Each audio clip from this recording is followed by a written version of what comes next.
സിഖ് വിരുദ്ധ കലാപത്തിൽ കൊല്ലപ്പെട്ടവരുടെ ആശ്രിതർക്ക് ലഭിച്ച നഷ്ടപരിഹാര തുകയ്ക്ക് പുറമെയാണ് 5 ലക്ഷം കൂടി നൽകാൻ കേന്ദ്രത്തിന്റെ തീരുമാനം. 3325 പേരുടെ കുടുംബങ്ങൾക്ക് നഷ്ടപരിഹാരം ലഭിക്കും. കേന്ദ്ര ആഭ്യന്തരമന്ത്രി രാജ്നാഥ് സിംഗിന്റെ അധ്യക്ഷതയിൽ ചേർന്ന ഉന്നതതല യോഗത്തിലാണ് തീരുമാനം.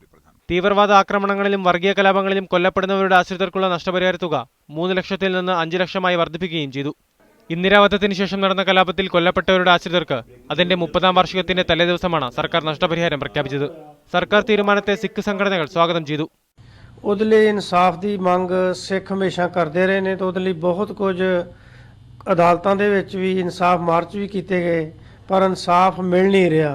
ਉਹ ਸਹਾਇਤਾ ਰਾਸ਼ੀ ਪ੍ਰਵਾਨ ਕੀਤੀ ਆ, ਇਹਨੂੰ ਅਸੀਂ ਵੈਲਕਮ ਕਰਦੇ ਆ ਤੇ ਆਸ ਕਰਦੇ ਆ ਕਿ ਕਤਲੇਆਮ ਦੇ ਦੋਸ਼ੀਆਂ ਨੂੰ ਸਜ਼ਾਵਾਂ ਦਿਵਾਉਣ ਦੇ ਵਿੱਚ ਵੀ ਸੈਂਟਰ ਗਵਰਨമെന്റ് ਜਿਹੜੀ ਆ ਉਹ ਸਿੱਖਾਂ ਦੀ ਮਦਦ ਕਰੇਗੀ.